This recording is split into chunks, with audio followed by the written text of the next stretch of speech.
विद्यार्थियों, आज हमारा चर्चा का विषय रहेगा प्लैनेटरी विंड्स, जिसको हिंदी में हम कह सकते हैं ग्रहीय पवनें या भूमंडलीय पवनें। भूमंडलीय पवनों की चर्चा करने से पहले ये परिभाषा दी जाएगी पवनें क्या होती हैं, ये पवनें क्यों चलती हैं और विभिन्न प्रकार की जो पवनें हैं वो कौन कौन सी हैं। सबसे पहले हम यहाँ पवनों की परिभाषा देंगे कि पवनें क्या हैं। चर्चा का विषय पुनः बता दूं, स्थायी अथवा गृहीय अथवा भूमंडलीय अथवा सनातनी अथवा प्रचलित पवनें, ये है। ये कोई भी आ जाए, एक ही है, ये समानार्थी शब्द हैं ये। अब सबसे पहले हम बताते हैं कि पवनें क्या होती हैं। इस डायग्राम को देखिए और समझिए। ये आपका भूपृष्ठ है, अर्थ सरफेस लिखा है नीचे, और ये तीर के जो निशान हैं ये पवनें चलती हुई दिखाई गई है तीर के निशान के माध्यम से।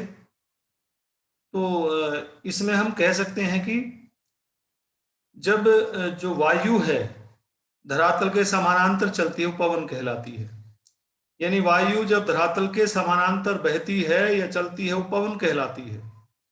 ये इसको हम ये भी कह सकते हैं कि वायु की क्षैतिज गति पवन कहलाती है।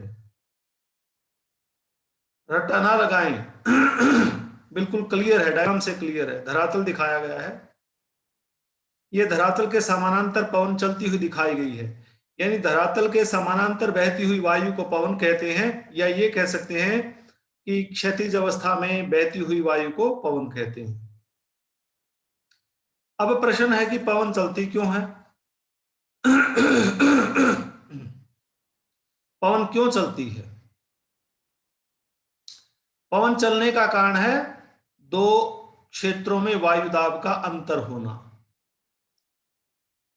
और ये पवन दो क्षेत्रों में वायु दाब में समानता बनाए रखने के लिए चलती है। जब तक चलती रहेगी जब तक दोनों वायु दाब क्षेत्रों में समानता नहीं होती। वही पानी वाली ही प्रकृति है। जैसे पानी है, उच्च क्षेत्रों से निम्न क्षेत्रों की ओर क्यों बहता है? क्योंकि ऊंचे क्षेत्र और निम्न क्षेत्र का जो लेवल है पानी सदा बराबर करना चाहता है। पानी छोड़िए, कोई भी द्रव है बराबर रहना चाहता अपने स्तर पर। तो वही पवन की है कि जो विभिन्न दो वायुदाब के क्षेत्र हैं, अगर उनमें असमानता है, उन असमानताओं को दूर करने के लिए पवन चलती है। पवन की दिशा क्या होगी और उसकी गति कितनी होगी? Speed and direction of wind, speed कितनी रहेगी और उसकी दिशा क्या होगी? यदि हमारी पृथ्वी स्टेशनरी होती, स्थायी होती, यानी घूम ना रही होती, हमारी पृथ्वी घूम रही है अपने अक्ष पर भी, अपने कक्षा में भी घूम रही है, और वो यूनिफॉर्म होती। यूनिफॉर्म का अर्थ है या तो संपूर्ण धरातल पृथ्वी का स्थल होता, और स्थल भी एक जैसा बिल्कुल प्लेन होता, या बिल्कुल जल होता संपूर्ण पृथ्वी पर। तो ऐसी दो कंडीशंस में, यानी जब पृथ्वी स्थिर होती, घूम ना रही होती किसी भी तरीके से अक्ष पर या कक्ष पर, और धरातल उसका यूनिफॉर्म होता, एक जैसा होता, तो पवन वायु सीधे उच्च दाब क्षेत्रों से निम्न वायु दाब क्षेत्रों की ओर चलती। परंतु वास्तविकता क्या है? न तो हमारी पृथ्वी स्टेशनरी है, न तो ये एक जगह स्थिर है, और न ही इसका धरातल एक जैसा है, न ही धरातल में यूनिफॉर्मिटी है। आप जानते हैं कहीं पर्वत है, कहीं पठार है, कहीं मैदान है, और कहीं पर वाटर का सरफेस है। तो यूनिफॉर्मिटी धरातल में भी नहीं है और न ही ये स्थिर है। इसलिए इसकी जो गति है और दिशा है अनेक कारणों से प्रभावित होते हैं, जिनकी हम आगे चर्चा करेंगे। अभी हमने दो तीन बिंदुओं पर यहां चर्चा की है। पहले पवन क्या होती है? सीधी सी बात है, धरातल के समानांतर बहती हुई वायु को पवन कहते हैं। इस डायग्राम से बिल्कुल क्लियर है। या दूसरे शब्दों में हम ये भी कह सकते हैं, it may also defined as horizontal movement of air, यानी वायु का क्षैतिज संचलन पवन कहलाता है। पवन क्यों बहती है? वायुदाब की समानता बनाए रखने के लिए पवन बहती है। दो क्षेत्रों में अगर वायुदाब में भिन्नता होगी तो पवन कोशिश करती है कि उनमें समानता हो, तो समानता बनाए रखने के लिए वायुदाब में पवन चलती है। इसकी दिशा और गति क्या होगी, इसमें दो फैक्टर बताए हैं, दो कारण बताए हैं। यदि पृथ्वी स्टेशनरी होती, यदि पृथ्वी बिल्कुल एक जगह स्थिर होती और उसका धरातल एक जैसा होता, तो ऐसी स्थिति में पवन सीधे उच्च वायुदाब क्षेत्रों से निम्न वायुदाब क्षेत्रों की ओर चलती, परंतु ऐसा नहीं है। तो ऐसा नहीं है, तो पवन की जो दिशा है और गति है अनेक कारणों से प्रभावित होती है, जिन कारणों की अभी हम चर्चा करेंगे। पवन की दिशा और गति को निर्धारित करने वाले 3-4 कारक हैं। सबसे पहला है प्रेशर ग्रेडियंट, वायुदाब प्रवणता। वायुदाब प्रवणता क्या होती है, पहले तो इसको समझिए। Rate of change of pressure per unit length is called pressure gradient. प्रति इकाई लंबाई में वायुदाब के परिवर्तन की दर को वायुदाब प्रवणता कहते हैं। प्रति इकाई लंबाई में वायुदाब में कितना बदलाव होता है वो पवन कहलाती है। इस डायग्राम से समझने वो वायुदाब प्रवणता कहलाती है। इस डायग्राम से समझने की कोशिश कीजिए। अब यहां से जहां 998 के अंदर ये जो समताप रेखा है, ये तीर का निशान है, यहां से यहां तक लेकर इसकी डिस्टेंस काल्पनिक तौर पर हमने 100 किलोमीटर मानी है। तो 100 किलोमीटर में, और मान लीजिए 100 किलोमीटर को हम एक इकाई मान लें कि पहली इकाई 100 किलोमीटर की, अगली इकाई 100 किलोमीटर की, 100 किलोमीटर की इकाई है, तो 100 किलोमीटर में कितना बदलाव हो गया वायुदाब इसमें, वायुदाब में 998 यहां है, 998 से 1006, यानी 8 मिलीबार वायुदाब में बदलाव हो गया। कितने किलोमीटर पर, 100 किलोमीटर पर। तो इसको हम कैसे कह सकते हैं कि वायुदाब प्रवणता 8 मिलीबार प्रति 100 किलोमीटर। यानी अभी मैंने ये कहा था कि वायुदाब प्रवणता क्या है, उसमें मैंने समझाने का कोशिश की थी कि इकाई लंबाई में वायुदाब में इकाई लंबाई पर वायुदाब में परिवर्तन की दर कहलाती है वायुदाब प्रवणता। यानी यहां इकाई मान लीजिए 100 किलोमीटर है, तो 100 किलोमीटर पर 8 मिलीबार वायुदाब बदल गया। 998 1006, 8 मिलीबार का अंतर आ गया। तो यहां वायुदाब प्रवणता हो गई 8 मिलीबार प्रति 100 किलोमीटर। तो ये हो गई वायुदाब प्रवणता। वायुदाब प्रवणता ये लिख दिया है, then pressure gradient will be 8 millibar per 100 kilometre. अब हम चर्चा किसकी कर रहे हैं, किन फैक्टर्स की कर रहे हैं कि वायु की गति और दिशा को कई कारक प्रभावित करते हैं, जिसमें वायुदाब प्रवणता भी है। वायुदाब प्रवणता की भी परिभाषा दी है मैंने कि वायुदाब प्रवणता क्या होती है। तो वायुदाब प्रवणता कैसे पवन की दिशा या गति को प्रभावित करेगी। जितना अधिक वायुदाब में अंतर होगा, जितना अधिक प्रेशर ग्रेडियंट होगा, जितनी अधिक वायुदाब प्रवणता होगी, यानी सीधी सी बिल्कुल सीधे सपाट शब्दों में, बिल्कुल सरल शब्दों में हम ये कह सकते हैं, दो क्षेत्रों या दो स्थानों के वायुदाब में जितना अधिक अंतर होगा उतनी ही तेज गति से वायु बहेगी। इसकी दिशा क्या होगी। अब सीधा देखा जाए तो जो बल है बिल्कुल परपेंडिकुलर पर कार्य करना चाहिए बल को। ये उच्च वायुदाब है, यहाँ 1000 मिलीबार है, यहाँ 994 मिलीबार है इस समभार रेखा पर।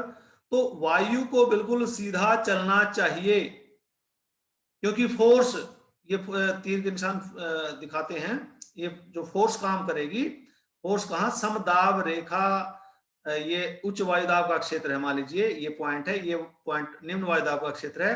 तो दिशा क्या होनी चाहिए, दिशा सीधी होनी चाहिए। जो समदाब रेखा है उसके लंबवत होनी चाहिए दिशा। परंतु आरंभिक अवस्था में तो ऐसा होता है, बिल्कुल इनिशियल स्टेज में, परंतु बाद में ऐसा नहीं होता। वायु का जो दिशा है बिल्कुल सीधी नहीं होती। क्यों नहीं होती वो आगे बताएंगे। अब जो वायु सीधी क्यों नहीं चलती, यहां ये दिखाया गया है। इसमें ये संभारेखाएं 996, 998, 1000 मिलीबार की। This does not happen due to rotation of earth. अब वायु सीधी क्यों नहीं चलती है? निम्न वायुदाब का क्षेत्र है यहाँ 996, 1000 ये उच्च वायुदाब का क्षेत्र, सीधी नहीं चलती, सीधी नहीं चलती। ये 90 के कोण है जो समदाब रेखा, और वायु के बहने का कोण 90 का नहीं होता। यानी उच्च वायुदाब क्षेत्रों से पवन सीधी निम्न वायुदाब क्षेत्रों की ओर नहीं चलती। यहां ऐसे सीधे नहीं चलती, ये सही, ये लिखा है, ऐसा नहीं होता। ये किसने बताया? ये किसने ऑब्जर्व किया? ये किसकी ऑब्जर्वेशन है? ये ऑब्जर्वेशन है GGD कोरियोलिस की, 1835 की ऑब्जर्वेशन है। और बिल्कुल शॉर्ट में इसको कोरियोलिस भी कह सकते हैं। GGD इसका पूरा शॉर्टकट शॉर्ट में लिखा GGD, और कई बार सर नेम कोरियोलिस भी इसको बोल देते हैं। यानी सीधी पवन उच्च वायुदाब क्षेत्रों से निम्न वायुदाब क्षेत्रों की ओर सीधी नहीं चलती। ये 1835 में कोरियोलिस ने बताया। यानी गलत है ये, ऐसा नहीं होता जैसे इस डायग्राम में दिखाया है। तो होता कैसे है? ये ऐसे होता है, यानी जो विंड है, जो पवन है, अपनी मूल दिशा से भटक जाती है। अब सीधी नहीं चलती, ऐसे घूम गई मूल दिशा से। सीधी चलना चाहिए था इसको, ऐसे डिफ्लेक्ट होगी, ये ऐसे डिफ्लेक्ट होगी। ये सीधी नहीं, सीधी ऐसे आनी चाहिए थी, ऐसे डिफ्लेक्ट हो गई, ऐसे मूल पथ से भटक गई, विक्षेपित हो गई, ये कह लीजिए। और ये ऐसा क्यों होता है? क्योंकि जो पृथ्वी है घूम रही है अपने अक्ष पर, और पृथ्वी अपने अक्ष पर घूम रही है, इसलिए वायु सीधे उच्च वायुदाब क्षेत्रों से निम्न वायुदाब क्षेत्रों की ओर नहीं चलती, जैसा कि पहले डायग्राम में दिखाया गया है, बल्कि जैसा कि दूसरे डायग्राम में दिखाया गया है, ऐसे मूल पथ से भटक जाती। क्यों भटक जाती है? पृथ्वी की अक्षीय गति के कारण। और ये किसने बताया सबसे पहले? ये सबसे पहले 1835 में कोरियोलिस ने बताया, इसलिए इसको हम कोरियोलिस का फोर्स भी कहने लग गए। जिस फोर्स के कारण, जिस बल के कारण ये भटक जाती है, वो पृथ्वी का घूर्णन बल है। इसके बारे में डिटेल में नहीं जाएंगे, संक्षेप में मैंने बता दिया, क्योंकि आगे फिजिक्स की बातें हैं और संभवतः आप लोगों को समझ में नहीं आएंगे। अब आगे ये बताया, एक विद्वान हुए फेरल, फेरल ने ये बताया, उन्होंने बता दिया कि भटक जाती हैं, अपने मूल पथ से भटक जाती हैं। फेरल ने ये बताया कि ये जो पवने हैं, ओरिजिनल पाथ इनका ये है, तो उत्तरी गोलार्ध में ये अपने दाईं ओर घूम जाएंगे। ये दिखाया है deflection of wind to their right. यानी मूल पथ ये होना चाहिए, ये ब्लैक जो कलर का तीर का निशान है, मूल पथ है ये। तो मूल पथ का अर्थ है उच्च वायुदाब यहाँ है, निम्न वायुदाब यहाँ है। यानी सीधी नहीं चलती, बल्कि उत्तरी गोलार्ध में अपनी दाईं ओर, इसका दाया भाग ये है, इसका दाया भाग ये है। तो मूल पथ से अपनी दाईं ओर विक्षेपित हो जाती है। कहां? उत्तरी गोलार्ध में। ये किसने प्रूव किया? फेरल महोदय ने। अब इस डायग्राम में ये भी देखिए, ये उत्तरी गोलार्ध की ही बात है। ये दोनों, पहला डायग्राम और ये दूसरे नंबर का डायग्राम उत्तरी गोलार्ध के हैं दोनों। मूल पथ होना चाहिए ये, यानी इधर से आ रही है, इधर जा रही है, तो इसका दायां भाग, उधर से चल के देखिए आप, यहाँ से आप अपने स्टेप रखिए, इधर की तरफ बढ़िए और महसूस कीजिए आपका दायां भाग कौन सा होगा। तो इस, ये है आपका दायां भाग हुआ। तो मूल दिशा से अपनी दाईं ओर विक्षेपित हो जाती है। कहाँ? उत्तरी गोलार्ध में। किसके कारण?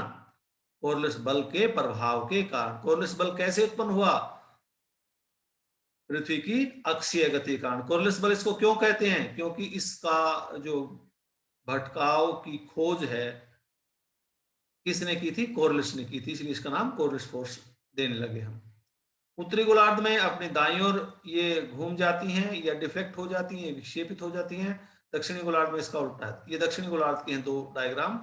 दक्षिणी गोलार्ध में ये अपनी बाईं ओर विक्षेपित हो जाती हैं। ओरिजिनल पाथ है इसका, ये ओरिजिनल है, मूल पथ है। मूल पथ से बाईं ओर विक्षेपित हो गई। किसकी बात है? सदर्न हेमिस्फीयर की बात है। तो सदर्न हेमिस्फीयर में ये विक्षेपित हो जाती है अपने बाईं तरफ। यहाँ भी देखिए इधर से इधर जा रही है तो इधर बाएं तरफ रिफ्लेक्ट होगी। आप कहोगे कि पहले इधर कर दिया फिर इधर कर दिया।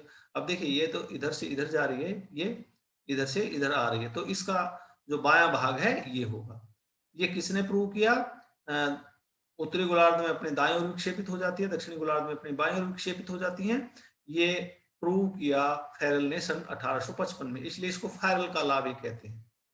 फेरेल का लॉ क्या है कि पवनें उच्च वायुदाब क्षेत्रों से निम्न वायुदाब क्षेत्रों की ओर सीधे न चलकर उत्तरी गोलार्ध में अपने दाएं ओर मुड़ जाती हैं, दक्षिणी गोलार्ध में अपनी बाएं ओर मुड़ जाती हैं। फेरेल महोदय ने सन 1855 में प्रूव किया था, इसलिए इसको हम फेरेल का नियम कहते हैं।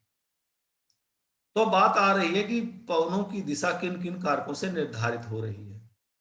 यानी पवन की दिशा, बिंदु नंबर 2 में क्या था? बिंदु नंबर 2 में था कि पहले प्रेशर ग्रेडियंट के बाद बिंदु नंबर 2 में था कि कोर्निस बल के कारण कोर्निस बल भी पवनों की दिशा को प्रभावित करता है। कैसे प्रभावित करता है? जो कोर्निस फोर्स है वो किस कारण उत्पन्न हुई? वो उत्पन्न हुई पृथ्वी की घूर्णन गति के कारण, और जो पृथ्वी अपने पथ पर घूम रही है ऐसे में कोर्निस बल उत्पन्न हुआ। कोर्निस बल के कारण पवनें सीधे नहीं चलती, अपनी मूल दिशा से भटक जाती हैं। यानी दिशा निर्धारित किसने की? कोर्निस फोर्स ने। हम यहाँ यही तो पढ़ रहे हैं कि पवनों की दिशा कौन से कारक निर्धारित करते हैं और ये किधर भटकेंगी, ये किसने प्रूव किया? फेरेल ने सन 1855 में प्रूव किया। उत्तरी गोलार्ध में अपनी दाईं ओर और दक्षिणी गोलार्ध में अपनी बाईं ओर ये घूम जाएंगी। तीसरा जो पवनों की दिशा निर्धारित करने का कारक है अपकेंद्रीय तथा अभिकेंद्रीय बल, centrifugal and centripetal force. Centripetal force क्या है? मान लीजिए कोई केंद्र है, ये केंद्र है, जब फोर्स केंद्र की ओर काम करे वो सेंट्रीपिटल होती है या अभिकेंद्रीय बल कहते हैं। एक बिंदु पर जब चारों ओर से बल कार्य करें, ये बिंदु है और ये बल अंदर की तरफ कार्य करे, ये केंद्र का बिंदु है। जब केंद्र के बिंदु की तरफ बाहर से बल आए और केंद्र के बिंदु की तरफ उसकी मूवमेंट हो, केंद्र की तरफ उसकी गति हो या केंद्र की तरफ खिंचाव होता हो, वो होता है अभिकेंद्रीय बल या सेंट्रीपिटल फोर्स। अब केंद्रीय बल कौन सा होता है? अब केंद्रीय बल वो बल होता है जब कोई बल किसी केंद्र की ओर से, ये केंद्र है, मान लीजिए केंद्र की ओर से बाहर की ओर काम करे, बाहर की ओर बाहर की ओर बाहर की ओर बाहर की ओर काम करे, वो होता है अपकेंद्रीय बल। तो ये जो सेंट्रीफ्यूगल एंड सेंट्रीपिटल फोर्स हैं, अपकेंद्रीय तथा अभिकेंद्रीय बल है, वो भी पवनों की दिशा को प्रभावित करता है। अब कैसे प्रभावित करता है? यहां दोनों बल कार्य करते हैं। जब पवनें वृत्ताकार मार्ग में घूमती हैं तो दो बल कार्य करते हैं। एक बल क्या है? अब यहां देखिए, centripetal force due to low pressure, air attracts toward the low. यहां लो प्रेशर है, चारों ओर हाई प्रेशर है, तो हाई प्रेशर से उच्च वायु दाब से यहां निम्न वायु दाब क्षेत्रों की ओर वायु खींची चली आएगी। ये कौन सा बल हो गया? ये बल हो गया अभिकेंद्रीय बल। दूसरी तरफ जब गति इस प्रकार पवनों की हो रही है वृत्ताकार मार्ग में, जब पवनें वृत्ताकार मार्ग में घूमती हैं, तो ऐसी स्थिति में वृत्ताकार जब कोई चीज घूमती है तो अपकेंद्रीय बल काम करता है। अपकेंद्रीय बल क्या काम करेगा? जब कोई चीज वृत्ताकार मार्ग में घूमती है तो बाहर की ओर फोर्स काम करती है, बाहर की ओर फोर्स काम करेगी, बाहर की ओर फोर्स काम करेगी, बाहर की ओर फोर्स काम करेगी। अब यहां देखिए, अंदर की ओर एक फोर्स काम करे, किस कारण फोर्स काम कर रही है अंदर की ओर? यहाँ उच्च वायुदाब है, उच्च वायुदाब उच्च वायुदाब उच्च वायुदाब, तो उच्च वायुदाब से निम्न वायुदाब क्षेत्रों की ओर वायु आ रही है। दूसरी तरफ जब पवनों का मार्ग वक्राकार हो गया, वृत्ताकार हो गया, तो ऐसी स्थिति में जब पवनें वृत्ताकार मार्ग में घूमेंगी, एक बल और विकसित होगा। वो बल विकसित होगा अपकेंद्रीय बल। अपकेंद्रीय बल क्या होगा? ये पवनों को बाहर की ओर धकेलने का प्रयास करेगा। अभिकेंद्रीय बल पवनों को अंदर की ओर धकेलने का प्रयास कर रहा है। अपकेंद्रीय बल जो कि वक्राकार गति के कारण हुआ, वो पवनों को बाहर की ओर धकेलने का प्रयास करता है। तो पवन किस दिशा में बहेगी, ये डिपेंड होगा अपकेंद्रीय बल और अभिकेंद्रीय बल के बीच बैलेंस क्या है। तो सारा का सारा जो आगे लिखा है ये मैंने बता दिया है। Centrifugal force due to circular movement, उस पुशिंग ऑफ एयर आउटवर्ड। ये सारी की सारी चीजें जो मैंने इसमें लिखी हैं क्लियर कर दी हैं, ये पढ़ने की आवश्यकता भी नहीं है, आप देखना चाहें इनको देख सकते हैं। स्लाइड को रोक कर समझ सकते हैं इनको, स्लाइड को रोक लें जब भी अ, आप इसको देखना चाहें, स्टॉप पे कर दें उसको, ये आपको स्लाइड दिखाई देगी। अगला जो कारक है पवनों की गति और दिशा को प्रभावित करने वाला वो है भू आकृतियां। कहीं पर्वत आ गए, कहीं पठार आ गए, कहीं घाटियां आ गई, पर्वत घाटियां कह लीजिए, तो वो भी पवनों की दिशा और गति को प्रभावित करते हैं। अब यहां देखिए इस फिगर में, इस डायग्राम में क्लियर कट दिखाया है, पवन बहती हुई आ रही है, कोई ना कोई अवरोध आ गया पर्वत के रूप में रास्ते में, तो उससे क्या होगा, फ्रिक्शन भी होगा, पवन का घर्षण भी होगा। जब घर्षण होगा गति पवन की कम होगी। दूसरा, ओब्स्ट्रक्शन भी होगा, यानी व्यवधान आ गया, ऊंचा पर्वत आ गया तो ऊंचे पर्वत आने के कारण उसकी दिशा बदल जाएगी। मान ली इसके पार्श्व भाग में कोई घाटी है, हो सकता है घाटी की ओर पवन बहने लगे, अगर कोई घाटी नहीं है तो पवन ऊपर उठ जाएगी। तो भू आकृतियों के कारण भी पवन की गति और दिशा प्रभावित होती है। गति कैसे, घर्षण आ गया, घर्षण के कारण गति कम हो गई।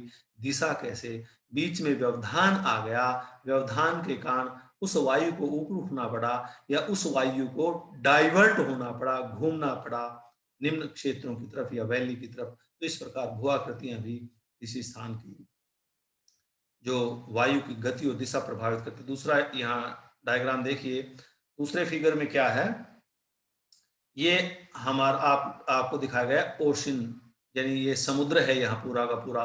अब यहाँ ये नीला जो है, नीचे बैंगनी कलर के जो ब्रोकन लाइनें समुद्र दिखाते हैं, और समुद्र के ऊपर से हवा बह रही है, कोई भी घर्षण बिल्कुल नामात्र का और कोई व्यवधान नहीं, तो ऐसी स्थिति में पवनें बिल्कुल सीधी चलेंगी। अब इसमें यही चीजें लिखी हैं, land features like mountains, Plato's and valleys cause more friction and obstructions. This obstruction and friction bring change in the speed and direction of wind. Friction is also low on relatively smooth ocean surface, and there is no much change in the speed and direction of wind on the ocean surface. ये सारी की सारी चीजें मैंने बिल्कुल सरल भाषा में बता दी हैं, आपको इसको पढ़ना चाहें आप पढ़ सकते हैं। ये थे पवन की दिशा और गति को प्रभावित करने वाले कारक। आगे है पवन के प्रकार। विद्यार्थियों, पवन 3 प्रकार की होती है, एक प्लैनेटरी और प्रिवेलिंग और परमानेंट विंड्स, जिसकी आज हम चर्चा करेंगे। दूसरी पीरियोडिक विंड, जिन्हें हम आवर्ती या मानसून पवनें भी कहते हैं, और तीसरी है लोकल विंड्स या स्थानीय पवनें, जैसे कि लू चलती है अप्रैल मई जून में उत्तर भारत में, वो स्थानीय पवन का एग्जाम्पल है। तो सबसे पहले आज हम चर्चा करेंगे प्लैनेटरी और प्रिवेलिंग और परमानेंट विंड्स की। इनका एक नाम और है अंग्रेजी में, टेरेस्ट्रियल विंड। टेरेस्ट्रियल और प्लैनेटरी और प्रिवेलिंग और परमानेंट विंड एक ही बात है, कुछ कह लीजिए इनको हिंदी में। गर्हीय पवने, भूमंडलीय पवने, प्रचलित पवने, स्थायी पवने, सनातनी पवने, ये ढेर सारे नाम हैं इनके। किसी भी नाम से आ जाए तो आपको यही लिखना है। कई बार विद्यार्थियों को ये नहीं पता होता, मान लीजिए प्रश्न आ जाता है सनातनी पवन, पृथ्वी पर पाए जाने वाले सनातनी पवनों का वर्णन कीजिए, या पृथ्वी पर पाए जाने वाले स्थायी पवनों का वर्णन कीजिए। बच्चों को कई बार नहीं पता होता और वो छोड़ आते हैं, जबकि उनको ये प्रश्न याद होता है। तो आप इनके जो समानार्थी शब्द हैं वो भी आप याद रखें। विद्यार्थियों, प्लैनेटरी विंड्स और प्रिवेलिंग विंड्स और परमानेंट विंड्स क्या होती हैं, पवनें क्या होती हैं? ये जो पवनें संपूर्ण पृथ्वी को, अब नाम से स्पष्ट है, गृहीय जो संपूर्ण ग्रह को घेरे हुए, भूमंडलीय जो संपूर्ण भूमंडल को घेरे हुए हैं, प्रचलित यानी जो अनंत काल से प्रचलन में है, स्थायी जो अपने आप को नहीं बदलती, सनातनी का भी वही प्राचीनता से संबंध है। यानी ये पवने वे पवने हैं, यह पवनों का वह तंत्र है जो संपूर्ण भूमंडल को घेरे हुए है। संपूर्ण भूमंडल को घेरने वाला तंत्र कहलाता है भूमंडलीय अथवा गृहीय पवन। और ये पवने जो उच्च वायुदाब पेटियां आपको पढ़ाई गई हैं, उच्च वायुदाब पेटियों से निम्न वायुदाब पेटियों की ओर नियमित रूप से चलती हैं और ये पवने लंबे चौड़े क्षेत्र को घेरे हुए हैं। तीन बातें हैं, संपूर्ण भूमंडल को जो पवनों का तंत्र घेरे है वो प्रचलित पवने कहलाती हैं। ये पवने उच्च वायुदाब पेटियों से निम्न वायुदाब पेटियों की ओर चला करती हैं और यह पवनों का तंत्र लंबे चौड़े क्षेत्र को घेरे हुए है। भूमंडलीय हो गए तो अंडरस्टूड है कि लंबे चौड़े क्षेत्र को घेरे हुए। विद्यार्थियों, ये प्रचलित पवने हैं या स्थायी पवने तीन प्रकार की होती हैं। इस डायग्राम में बिल्कुल क्लियर कट लिखा है, ये तीन प्रकार की हैं। ट्रेड विंड्स, व्यापारिक पवने, नीचे भी देखिए ट्रेड विंड्स व्यापारिक पवने, यहाँ वेस्टर्लीज पछुआ पवने, यहाँ भी वेस्टर्लीज पछुआ पवने। पोलर विंड्स ध्रुवीय पवने, पोलर विंड्स ध्रुवीय पवने।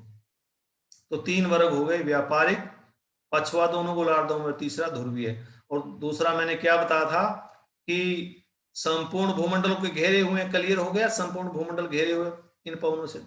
दूसरा बता था कि ये पवने एक पवन पेटी से उच्च वायुदाब पेटियों से निम्न वायुदाब पेटियों की ओर चला करती हैं। ये वायुदाब पेटियां जो यहाँ दिखाई गई है पहले भी आपको पढ़ाया जा चुका है, ध्यान होगा आपको। और तीसरे ये बताया था कि ये विस्तृत क्षेत्र को घेरे हुए हैं। यानी स्थायी पवने वो पवने हैं जो संपूर्ण भूमंडल को घेरे हुए हैं, या यह तंत्र संपूर्ण भूमंडल पर पाया जाता है, विस्तृत क्षेत्र में पाया जाता है। और ये पवने उच्च वायुदाब पेटियों से निम्न वायुदाब पेटियों की ओर बहा करती हैं प्रचलित पवने। इसके तीन प्रकार बताए, व्यापारिक पवने बताया, पछुआ पवने बताया, दोनों गोलार्धों में लिखा है, और ध्रुवीय पवने दोनों गोलार्धों में, पोलर विंड्स जिसको कहते हैं, लिखा है। और ये जो पट्टियां हैं, ये निम्न वायुदाब पेटी, ये दोनों गोलार्धों में जो नीले कलर की है उच्च वायुदाब पेटी, ये हरे कलर की है निम्न वायुदाब पेटियां हैं, तो ये दिखाई गई हैं। और अब हम बारी बारी से इनकी चर्चा करेंगे। विद्यार्थियों देखो, ये पोर्शन हमने सबसे पहले अगली फिगर में केवल व्यापारिक पवनों का चित्र बनाया है, यहाँ देखिए, और सारी की सारी छोड़ दी है। यहाँ इस डायग्राम में केवल व्यापारिक पवनों का हमने चित्र बनाया। अब हर पवन तंत्र के बारे में दो चार बातें लिखनी है, वो कौन कौन सी लिखनी है, ये कहाँ बहती हैं, एरिया कौन सा है, इनकी दिशा कौन सी है,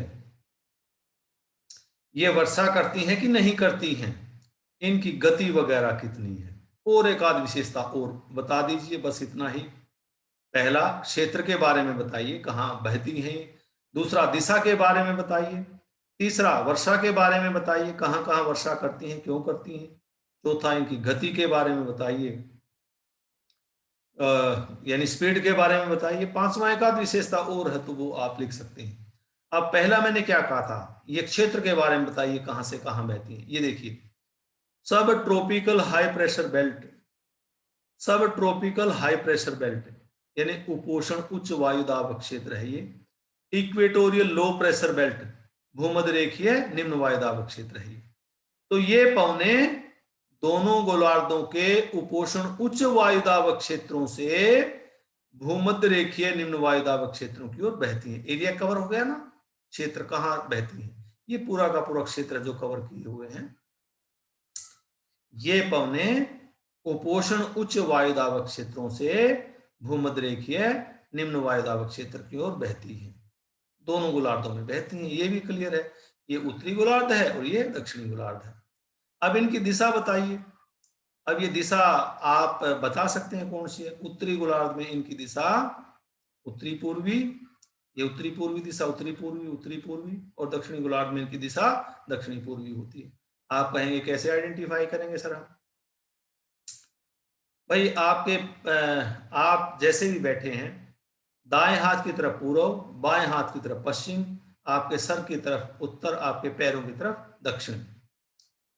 अब देख लीजिए, अब ना तो उत्तर दिशा है इनकी और ना ही पूर्व दिशा। ये पूर्व दिशा इधर, ये उत्तर दिशा है। अब इधर उत्तर दिशा, इधर पूर्व दिशा है, बीच की दिशा उत्तर पूर्व हो गई। अब आप कहेंगे कि ये दक्षिण पूर्व कैसे हुई। अब ये पूर्वी दिशा है, इधर इधर पूर्वी है, इधर है नीचे की तरफ दक्षिणी, नीचे की तरफ दक्षिण, ना तो दक्षिण से आ रही है ना ही पूर्व से आ रही है, बीच की है तो दक्षिणी पूर्वी। तो इस प्रकार आप दिशा बता सकते हैं कि कैसे इनकी दिशा निर्धारित हुई। तो क्षेत्र बताया उपोष्ण उच्च वायुदायक क्षेत्रों से भूमध्य रेखीय निम्न वायुदायक क्षेत्रों की ओर। दूसरा दिशा बता दिया, उत्तरी गोलार्ध में इनकी दिशा उत्तरी पूर्वी, दक्षिणी गोलार्ध में इनकी दिशा दक्षिणी पश्चिम दक्षिणी पूर्वी होती है। अब वर्षा करती है ना करती है ये बताइए आप। ये पवनें तुलनात्मक रूप से, ये ठंडे क्षेत्र है तुलनात्मक रूप से, क्योंकि पहले बताया जा चुका ना, भूमध्य रेखा से जो जो हम उत्तर में जाएंगे ठंड बढ़ती जाएगी, भूमध्य रेखा से जो जो हम दक्षिण में जाएंगे ठंड बढ़ती जाएगी। ये पवनें तुलनात्मक रूप से ठंडे क्षेत्रों से आ रही है। किसकी तुलना में? भूमध्य रेखीय क्षेत्रों की तुलना में ये ठंडे क्षेत्र हैं। ये पवनें तुलनात्मक रूप से ठंडे क्षेत्रों से गर्म क्षेत्रों की ओर आ रही हैं। तो जो जो ये गर्म क्षेत्रों की तरफ बढ़ती हैं, ये गर्म होती जाती हैं। जब गर्म होगी पवन, उसमें पानी पीने की कैपेसिटी बढ़ जाएगी, और जब पानी पीने की कैपेसिटी उसके अंदर बढ़ जाएगी, पानी कहाँ छोड़ेगी, वो वर्षा कहाँ करेगी। यानी सीधी सी बात है, ये पवनें ठंडे क्षेत्रों से गर्म क्षेत्रों की ओर आ रही हैं, अतः ये आते समय निरंतर गर्म हो रही हैं, तो इस कारण इनमें पानी पीने की क्षमता बढ़ जाती है, अतः ये पवनें वर्षा नहीं करती। हाँ, जब कभी कभार ये इनको समुद्र के ऊपर से गुजरना पड़ता है, तो समुद्र से जलवाष्प ले लेती हैं, समुद्र से पानी ले लेती हैं, और जब ये महाद्वीपों के पूर्वी भागों में पहुंचती हैं, तो पूर्वी भागों में वर्षा करती हैं। कब करेंगी? जब इन पवनों को समुद्र के ऊपर से गुजारा जाएगा तब। क्यों करेंगी वर्षा? क्योंकि समुद्र से इन्होंने पानी ले लिया। और सबसे पहले कहां पहुंचेंगी? गोलार्ध, जो आपके महाद्वीप है उनके पूर्वी भागों में, क्योंकि उत्तर पूर्व से आ रहे हैं, दक्षिण पूर्व से आ रहे हैं, तो महाद्वीपों के पूर्वी भागों में ये वर्षा करेंगी। दूसरी वर्षा कहां करती हैं ये? यानी अमूमन वर्षा नहीं करती। तो वर्षा कब करेगी? जब ये किसी समुद्र के ऊपर से गुजरती है तब वर्षा करेंगे, क्योंकि वहां से पानी ले लेंगे। दूसरी वर्षा कब करती हैं? जब दोनों गोलार्धों से आने वाली व्यापारिक पवनें भूमध्य रेखा पर आकर मिलती हैं, यानी भूमध्य रेखा निम्न वायुदाब पेटी में आकर मिलती हैं, तो दोनों पवनों के मिलने के कारण ये पवनें अभिसरण के कारण, इनके मिलने के कारण बहुत सारी मात्रा में यहाँ पवन ऊपर उठती रहती है, और ऊपर उठकर ये वर्षा करती है। यानी कहाँ करेंगी वर्षा?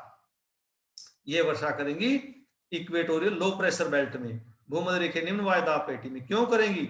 यहाँ इधर से पवन आई, इधर से पवन आई, दोनों पवनें का अभिसरण हुआ, दोनों पवनें टकराई, और वो टकराकर ऊपर उठ के, इसलिए यहाँ पर वर्षा होगी। अब इनकी जो गति है 15 से 25 किलोमीटर प्रति घंटा रहती है अमूमन, और इनकी गति गर्मियों और सर्दियों में एक जैसी नहीं रहती। गर्मियों में इनकी जो गति है कम रहती है, सर्दियों में ज्यादा रहती है।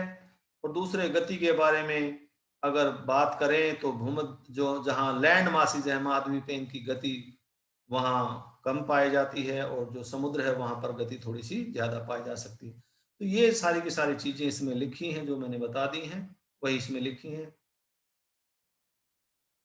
अब दूसरा, एक आपकी पुस्तक में संभवतः ये ना हो, तो ऐसी स्थिति में आप फिर भी इसको लिख लें, आप नोट्स में नोट्स बना लें इसका।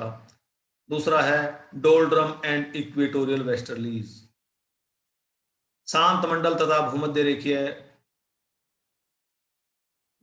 रेखीय बच्चों यहाँ गलत लिखा गया है, या पूर्वी की जगह पश्चिमी शब्द है।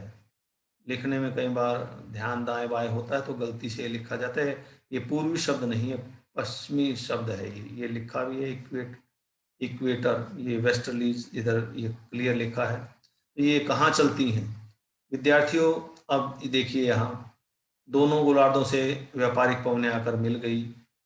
ये जो तीर का निशान दिखा है ना, ये जो अगली मैंने बताई थी भूमध्य रेखीय पछुआ पवन, यही तो है वो। अब इसमें इसको थोड़ा सा मैग्नीफाई करके बता दूं, यानी दूसरा क्या है? भूमध्य रेखीय पछुआ पवनें, भूमध्य रेखीय पछुआ पवनें कह रहा हूं। तो भूमध्य रेखीय पछुआ पवनें कहाँ चलती हैं, किस क्षेत्र में चलती हैं? भूमध्य रेखीय निम्न वायुदाब पेटी में। अब यहाँ इसको थोड़ा सा मैंने बड़ा करके बताया है। अंग्रेजी में यहाँ सही लिखा है वेस्टर्लीज, हिंदी में रूपांतरण में गलत हो गया है यहाँ। अब यहाँ ये आपका मैग्नीफाई किया है इसको, 0 से 5 डिग्री उत्तरी, 0 से 5 डिग्री दक्षिण अक्षांश।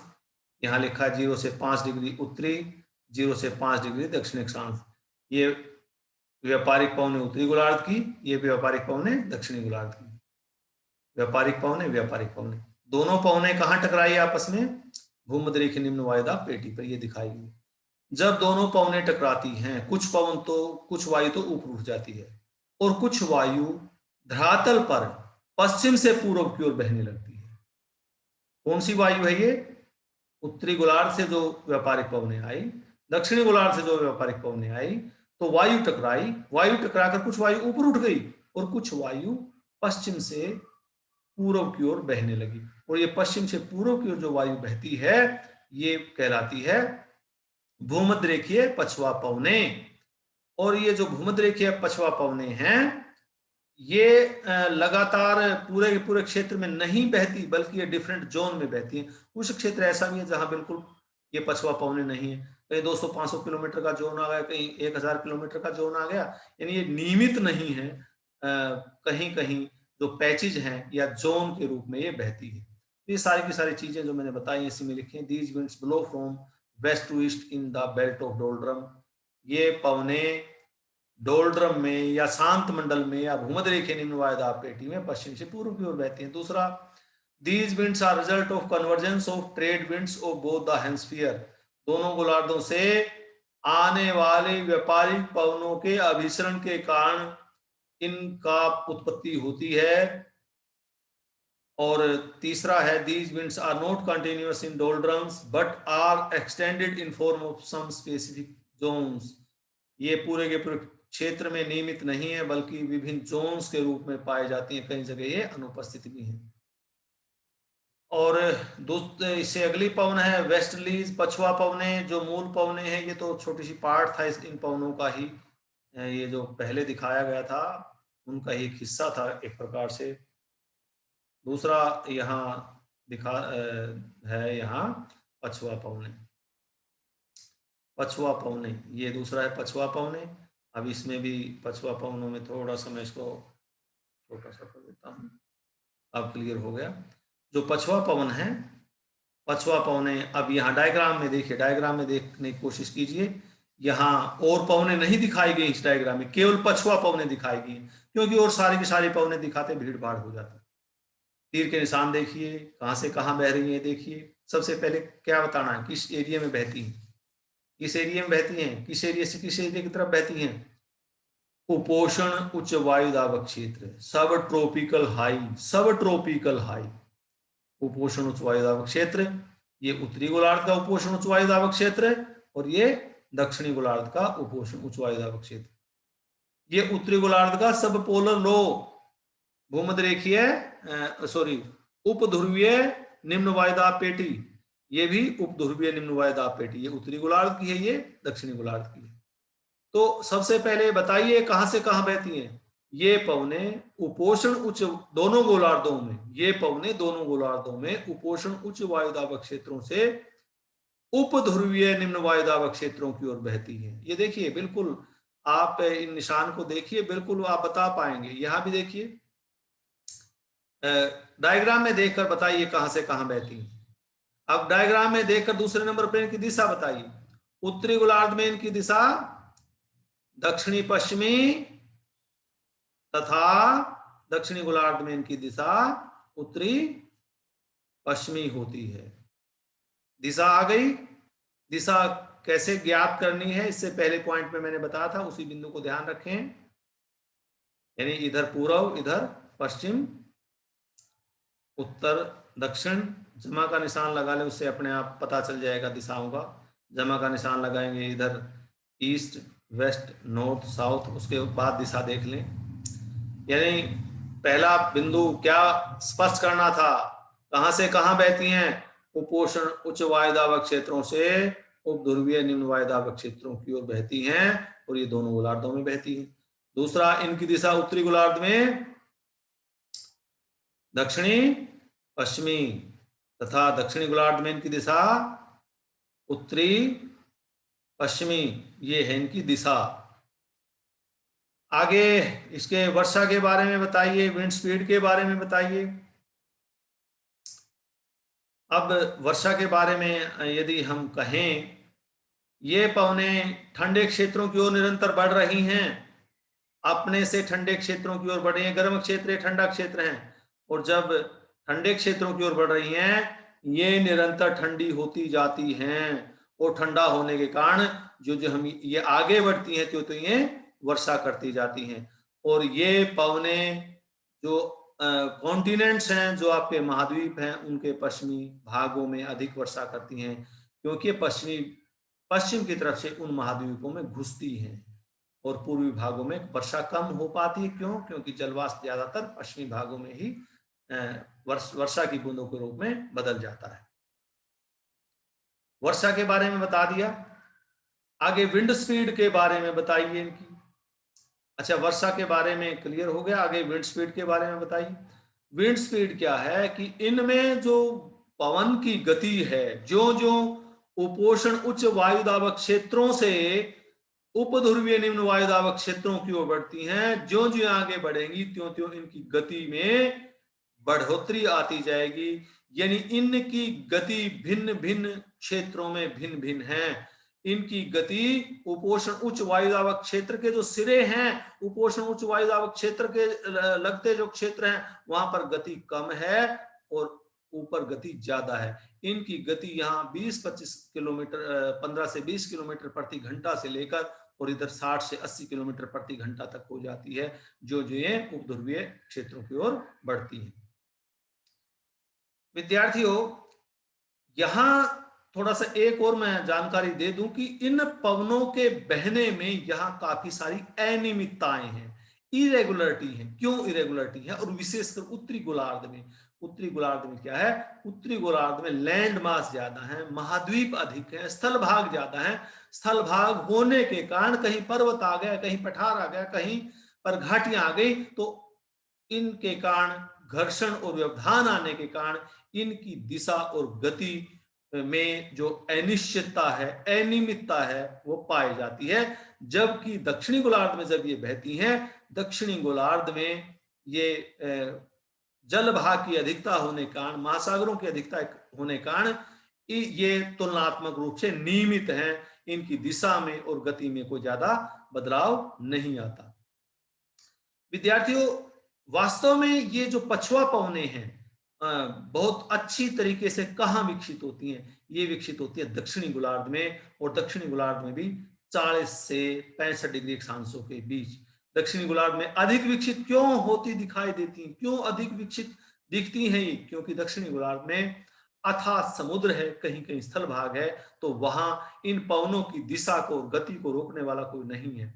तो दक्षिण जो आपका दक्षिणी गोलार्ध है, दक्षिणी गोलार्ध में 40 डिग्री अक्षांश पर इनकी गति बहुत काफी ज्यादा होती है। इनको यहाँ कहते हैं रोरिंग 40s, गरजता 40। 50 डिग्री अक्षांश पर इनकी जो गति है और अधिक बढ़ जाती है और प्रचंड हो जाती है, यहाँ इनको कहते हैं प्रचंड 50। और 60 डिग्री अक्षांश पर जाने के बाद इनकी गति और अधिक बढ़ जाती है, और इनको कहने लगते हैं चीखता 60। Shrinking 60s, furious 50s, roaring 40s। यानी ये दक्षिणी गोलार्ध की बात हो रही है।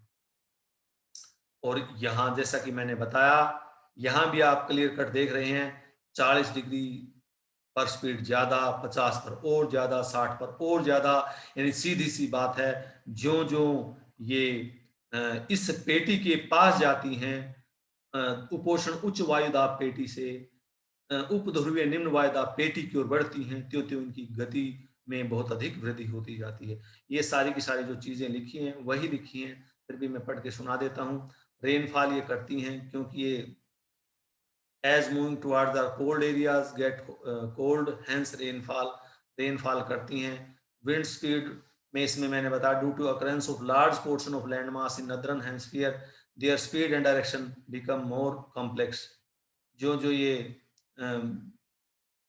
जो उत्तरी गोलार्ध का जो लैंड मास है उसके कारण इनकी दिशा और गति में काफी भिन्नता पाई जाती है, बड़ी कम्प्लेक्स हो जाती है।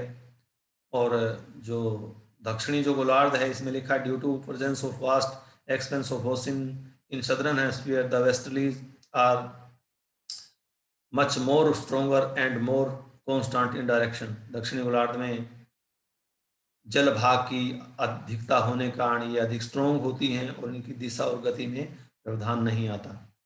और ये जो मैं पहले बता चुका हूँ, चलो पढ़ के सुना देता हूँ। वास्तव में ये in fact these are best developed between 40 degree south to 65 degree latitude. 40 degree दक्षिण अक्षांश से 65 डिग्री दक्षिण अक्षांश तक ये अधिक विकसित होती हैं। यहाँ इनको बहादुर पछुआ पौने कहते हैं। बहादुर पछुआ पौने कहते हैं। कई बार छोटा प्रश्न आ जाता है, बहादुर पछुआ पौने क्या होती हैं, तो आपका उत्तर होना चाहिए दक्षिणी गोलार्ध में 40 से 65 डिग्री अक्षांशों के बीच जो पछुआ पवनें बहती हैं उन्हें बहादुर पछुआ पवनें कहते हैं। क्यों कहते हैं? क्योंकि यहाँ ये बहुत ही तीव्र गति से बहती हैं। सारी की सारी चीजें जो हैं इस पीपीटी पर लिखी हैं, मैंने बताई हुई हैं। फिर भी आप अगर इनको पढ़ना चाहें, उसको स्क्रीन को आप स्टॉप करके इनको आप पढ़ सकते हैं, रोक और समझ सकते हैं। वैसे सारी की सारी चीजें मैंने बोल दी हैं इसमें। तो नेक्स्ट जो पवन है वो है पोलर विंड्स, ध्रुवीय पवने। ध्रुवीय पवने आप इस डायग्राम में देखिए, ध्रुवीय पवने वही 3-4 चीजें लिखनी है। इनका किस क्षेत्र में बहती हैं, इनकी दिशा क्या है, वर्षा करती हैं नहीं करती हैं, इनकी गति वगैरह क्या है, और इनका जो टेम्परेचर वगैरह भी आप लिख सकते हैं। ये सारी की सारी चीज़ें 3-4 चीज़ें इसमें लिखनी है। अब ये पहले क्षेत्र बताइए, डायग्राम को देखकर ही बताइए। ये पवने ध्रुवीय क्षेत्रों से, ये भी ध्रुवीय क्षेत्र है, ये भी ध्रुवीय क्षेत्र है। ध्रुवीय क्षेत्रों से, और ध्रुवीय क्षेत्र कौन से है? ध्रुवीय उच्च वायुदाब के क्षेत्र हैं। ये ध्रुवीय उच्च वायुदाब का क्षेत्र है। ध्रुवीय उच्च वायुदाब क्षेत्रों से उप ध्रुवीय निम्न वायुदाब क्षेत्रों की ओर बहती हैं। दोनों गोलार्धों में बहती हैं। यहाँ डायग्राम से आप देख सकते हैं। ये पवने ध्रुवीय उच्च वायुदाब क्षेत्रों से निम्न ध्रुवीय यानी उप ध्रुवीय निम्न वायुदाब क्षेत्रों की ओर दोनों गोलार्धों में बहती हैं। इनकी दिशा उत्तर गोलार्ध में उत्तरी पूर्वी, दक्षिणी गोलार्ध में दक्षिणी पूर्वी रहती है। आगे रेनफॉल वगैरह इसके बारे में बताइए। क्योंकि ये ठंडे क्षेत्रों से तुलनात्मक रूप से गर्म क्षेत्रों की ओर चल रही हैं, तो ये पवनें अक्सर वर्षा नहीं करती। दूसरे, ये अति ठंडी होती हैं, इनमें पानी पीने की ज़्यादा कैपेसिटी नहीं होती, तो ये थोड़ी बहुत चुटपुट वर्षा करती हैं, ज़्यादा वर्षा नहीं करती। ठंडे क्षेत्र हैं ये, गर्म क्षेत्र है इसकी तुलना में। वैसे हैं तो ये भी ठंडे, परंतु इन दोनों की तुलना करें, ये ठंडे हैं, ये गर्म है, ये ठंडे हैं। और पवनें ठंडे क्षेत्रों से आ रही हैं, पहले ही ठंडी हैं, तो उसमें पानी पीने की कैपेसिटी नहीं होती। पानी पीने की कैपेसिटी नहीं होती तो आगे वर्षा जाकर क्या करेंगे? तो एक पवनें ऑलमोस्ट वर्षा नहीं करती। इनमें पवनों की जो गति है वो भिन्न भिन्न स्थानों पर भिन्न भिन्न होती है।